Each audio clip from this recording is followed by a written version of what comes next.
Hello बच्चों। Last lecture में हमने बाइनोमियल थ्योरम के एप्लीकेशन स्टार्ट किए थे।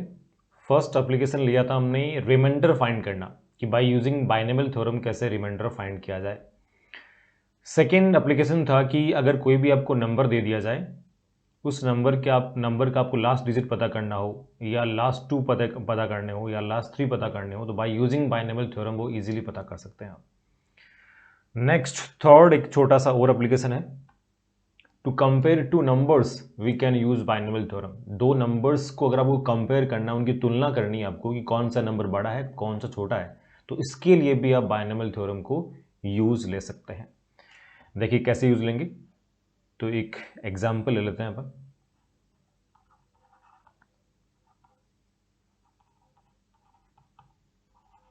विच वन इज ग्रेटर?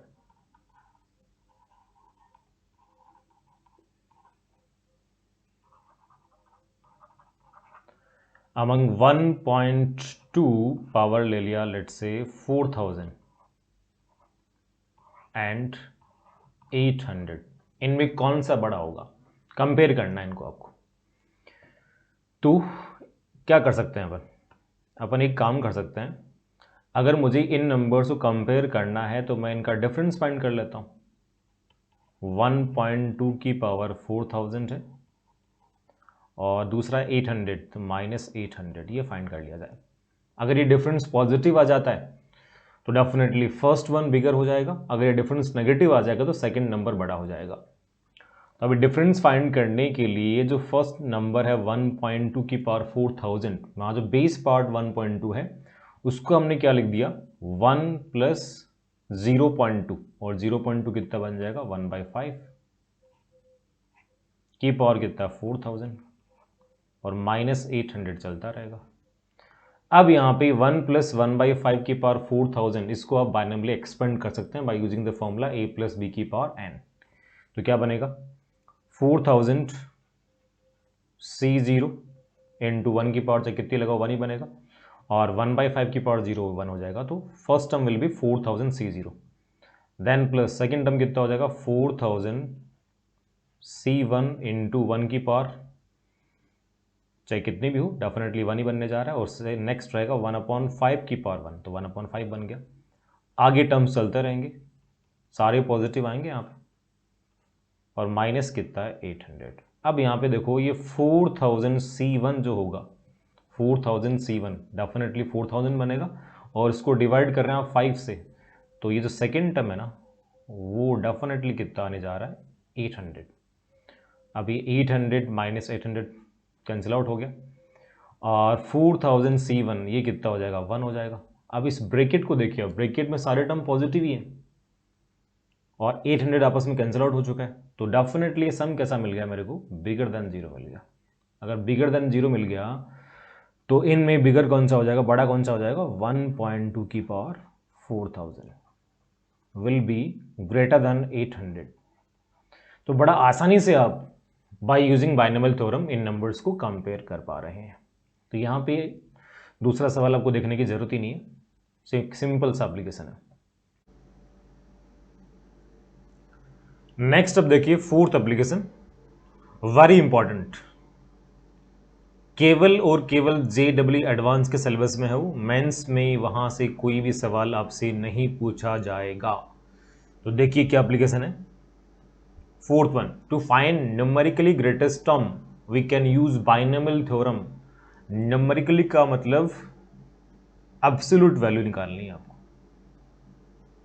जैसे इसका मतलब समझ लेते हैं पहले कि -2 जो है ना उसका न्यूमेरिकल वैल्यू क्या है। -2 का न्यूमेरिकल वैल्यू बनता है 2। न्यूमेरिकल वैल्यू का मतलब मॉड वैल्यू या कहें तो एब्सोल्यूट वैल्यू।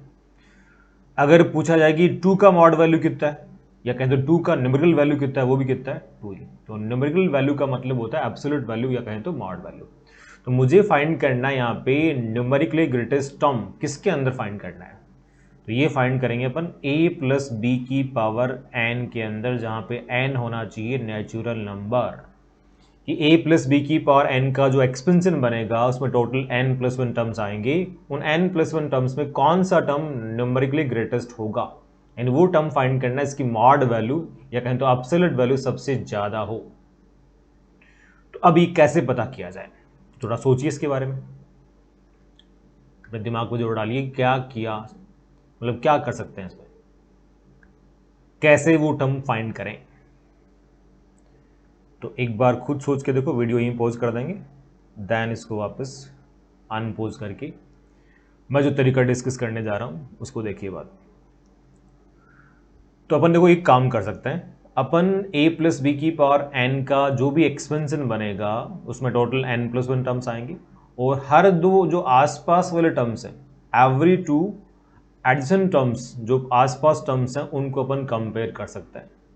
तो मैंने क्या किया, एक टर्म ले लिया tr+1 और दूसरा ले लिया मैंने tr, उनका मुझे मॉड वैल्यू से मतलब है, तो क्या पॉसिबिलिटी होगी, या तो ये इसे बिगर देन आएगा, या फिर क्या आ सकता है, इक्वल टू आ सकता है, या फिर क्या आ सकता है, लेस देन आ सकता है। तीन पॉसिबिलिटी है, हर दो आसपास वाले टर्म्स को कंपेयर करने जा रहे हैं, तो ये तीन ही पॉसिबिलिटी बन सकती हैं। तो मैं एक काम करता हूं, इक्वल टू वाली को तो फर्स्ट के साथ ही मर्ज कर लेता हूं, या इक्वल टू वाली को आप थर्ड के साथ भी मर्ज कर सकते हैं। तो यहां से क्या बना, अगर फर्स्ट टू को मर्ज कर दिया मैंने, तो tr+1 का mod will be greater than और इक्वल टू tr। अब इसको सोल्व करके अपन ये चाहते हैं कि r n a and b में क्या कंडीशन बनेगी। अब जो एक रिमेनिंग थर्ड वाली बच गई ना, उसको सिंप्लीफाई नहीं करेंगे अपन, बिकॉज अगर इसको सिंप्लीफाई कर दिया ग्रेटर देन और इक्वल टू का, अगर ग्रेटर देन और इक्वल टू को सोल्व करके अपन r n a और b को रिलेट कर रहे हैं, तो डेफिनेटली जब ये ऑर्डर ही चेंज कर रहे हैं वहां पे ग्रेटर देन की बजाय लेस देन लगा दिया, तो जो यहां से रिजल्ट बनेगा उसी को अगर थोड़ा अपन मॉडिफाई कर देंगे तो डेफिनेटली वो mod tr+1 less than mod tr के लिए भी बन जाएगा। तो थर्ड को मैं यहाँ पे सोल्व नहीं करने जा रहा हूँ, केवल एक को सोल्व कर रहा हूँ, और इक्वलिटी वाला पार्ट मैंने फर्स्ट के साथ ही मर्ज कर दिया है। तो अब देखो यहाँ से क्या रिजल्ट बन सकता है, मॉड tr+1 ग्रेटर देन और इक्वल टू मॉड tr। तो क्या इसको अपन ऐसा लिख पाएंगे, tr+1 अपॉन tr का मॉड ग्रेटर देन और इक्वल टू 1। हाँ जी बिल्कुल लिख सकते हैं, दोनों साइड को मॉड tr से डिवाइड कर दिया, देन लेफ्ट में क्या बना, mod tr+1 upon mod tr, और मॉड जो है वो डिवीजन के अंदर क्लब हो जाता है, तो mod of tr+1 upon tr greater than और इक्वल टू 1। अब tr+1 निकाल लीजिए, a प्लस बी की पावर n का जो एक्सपेंशन बनता है उसमें tr+1 अपनी याद करते हैं, क्या बनेगा, ncr इंटू ए की power n minus R into B की पावर r, और tr+1 से अगर मुझे tr निकालना है तो tr+1 में जहाँ r दिख रहा है उस r को रिप्लेस कर देंगे आप r-1, तो ये बन जाएगा ncr-1 इंटू ए की power n minus r+1, r की जगह r-1, तो minus of r-1 minus r+1 into कितना हो गया b की पावर r-1, बाहर मॉड भी है, ग्रेटर देन और इक्वल टू 1। अब इसको आगे सिंप्लीफाई किया जाए तो NCR अपॉन NCR-1, ये देखो NCR अपॉन NCR-1, ये ऑलवेज कैसा बनेगा, पॉजिटिव बनेगा। और आप जानते हैं मल्टीप्लाई के अंदर मॉड को आप सेपरेट कर पाते हैं, mod of A into B लिखा हो उसको लिखते हैं mod A into mod B, तो NCR upon NCR-1 into something, दोनों मल्टीप्लाई में कंप्लीट मॉड है, मॉड को सेपरेट कर लेंगे, तो NCR अपॉन NCR-1 का मॉड इनटू जो रिमेनिंग पार्ट है उसका मॉड। अब जब भी मॉड का इनपुट 0 या 0 से बड़ा होता है तो उस मॉड को सिंपली आप हटा देते हैं, जैसे मॉड ऑफ 2 बना, मॉड को हटा दिया आपने। मॉड ऑफ -2, मॉड का इनपुट जब नेगेटिव है तो उस मॉड को हटा के बाहर लगाते हैं माइनस साइन, जैसे आप ये देखो 2 का मॉड निकाला हमने, ये सिंपली 2 ही बना दिया। मॉड एक ऐसा फंक्शन है जिसका आउटपुट होना चाहिए बिगर देन और इक्वल टू 0, 0 या 0 से बड़ा आउटपुट निकालता है वो। तो इनपुट अगर पहले से पॉजिटिव है तो आउटपुट भी सेम वही नंबर आ जाएगा, अगर इनपुट नेगेटिव है तो नेगेटिव इनपुट को पॉजिटिव कैसे बनाएंगे आप, माइनस से मल्टीप्लाई करके, तो क्या बनेगा ये माइनस ऑफ -2 दैट इज +2। तो जब भी मॉड का इनपुट नेगेटिव हो उस मॉड को हटा के बाहर लगा दो माइनस साइन, इनपुट पॉजिटिव हो तो मॉड को सिंपली हटा दीजिए। तो N C R upon N C R minus one का mod N C R upon N C R minus one positive है, मॉड वहां से सिंपली हट जाएगा। तो देखिए क्या बनता है, N C R divided by N C R minus one into mod of, अब देखिए यहां पे क्या बचेगा, ए की power N minus R numerator में, डी आर पार्ट में ए की power N minus R plus one, तो ए बचेगा डी आर में, बी की पावर आर अपॉन बी की power R minus one, B बचेगा न्यूमरेटर पार्ट में, तो ये बी अपॉन ए का मॉड हो गया, बी अपॉन ए का मॉड ग्रेटर देन और इक्वल टू वन। इसको अरेंज कर लीजिए। तो N C R upon N C R minus one, ये रिजल्ट हमने याद किया था, ये बनता है N minus R plus one upon R greater than और इक्वल टू, क्या इसको अपन ए अपॉन बी का मॉड लिख पाएंगे, बिल्कुल। बी अपॉन ए का जो मॉड था उसको दोनों साइड से डिवाइड कर दिया, तो लेफ्ट में कट गया, राइट में ए अपॉन बी का मॉड बन जाएगा। अब मुझे यहाँ से आर निकालना है एन के फॉर्म में, जहाँ पे ए अपॉन ए एंड बी भी आएंगे। तो अगर आर को एन के फॉर्म में निकालना है तो एन और ये जो प्लस वन है इनको क्लब कर देंगे और बाद में इनको सेपरेट करिए आप, तो ये N plus one upon R बनेगा, minus R by R will be one greater than और equal to A upon B का मॉड। इतना सोल्व क्यों कर रहे हैं, बिकॉज मुझे एक ऐसा कंडीशन यहां से फाइंड करना है जिसको अपन इजीली याद रख पाए, याद करने लाइक कंडीशन बन जाए, इसलिए इसको आगे मैं अरेंज कर रहा हूं। वन को ट्रांसफर कर दिया राइट हैंड साइड में, लेफ्ट में लिख दे रहा हूं यहाँ पे, तो वन को राइट में अगर ट्रांसफर करेंगे तो ये N plus one divided by R greater than और equal to one plus A upon B का मॉड। अब क्या किया मैंने, इस इन इक्वेशन का दोनों साइड में रेसिप्रोकल ले लिया। जैसे आप ये देखो, यहाँ जो इस इन इक्वेशन के दोनों साइड में जो नंबर्स लिखे हैं या फिर एक्सप्रेशन लिखे हैं वो दोनों यहाँ पे जीरो से बड़े हैं, n plus one upon r भी बिगर देन जीरो और वन प्लस ए अपॉन बी का मॉड भी बिगर देन जीरो है। तो अगर आपको दे दिया जाए कि 3 जो है वो 2 से बड़ा है, डेफिनेटली 3 2 से बड़ा ही होता है। अगर यहाँ पे इसका रेसिप्रोकल लिया जाए 1/3 और ये 1/2, तो 1/3 होता है लेस देन 1/2, यानी साइन देखो इसका ऑल्टर हो गया, पहले बिगर देन था, अब क्या बन गया, लेस देन। तो जब भी किसी इनइक्वलिटी का आपको रेसिप्रोकल लेना हो, दोनों साइड के नंबर चेक कर लो, अगर दोनों साइड के नंबर पॉजिटिव हैं रेसिप्रोकल लीजिए, साइन को उल्टा कर दो, ऑल्टर कर दो उसको। अगर दोनों साइड के नंबर नेगेटिव हैं तब भी रेसिप्रोकल लीजिए, साइन को अगेन ऑल्टर कर दीजिए। अगर एक साइड में पॉजिटिव है और एक साइड में नेगेटिव है तो फिर डेटा देख के आपको रेसिप्रोकल लेना पड़ेगा, डायरेक्टली गलती से ना लें।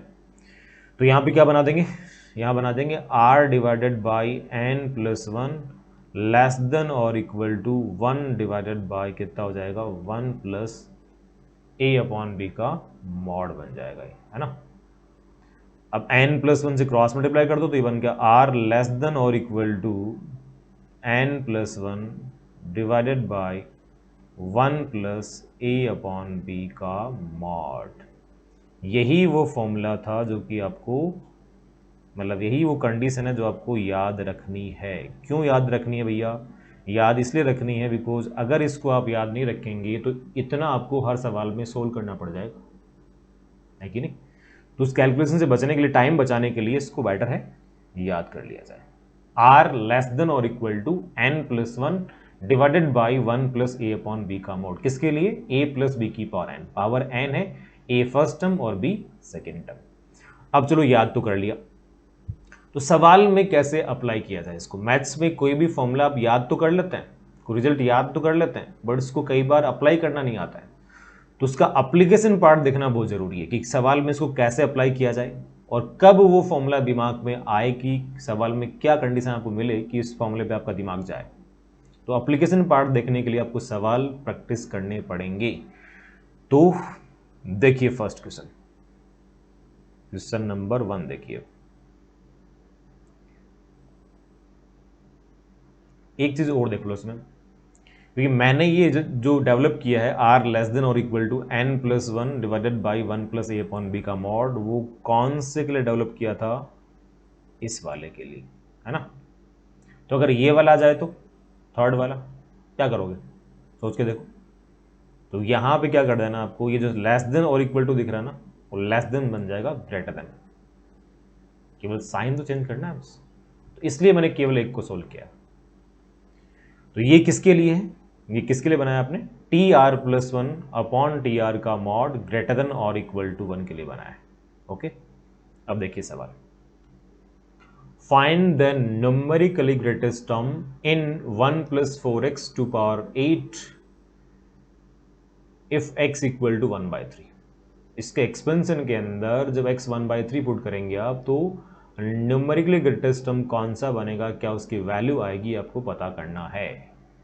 तो हमने क्या किया, मान लिया हमने मान लिया कि टी आर प्लस 1 का जो मॉड है वो बिगर देन और इक्वल टू टी आर है। यही क्यों माना, बिकॉज इसके लिए मैं रिजल्ट याद कर रखा है। क्या याद किया, आर लेस देन और equal to n plus 1 divided by 1 plus A upon B का मॉड।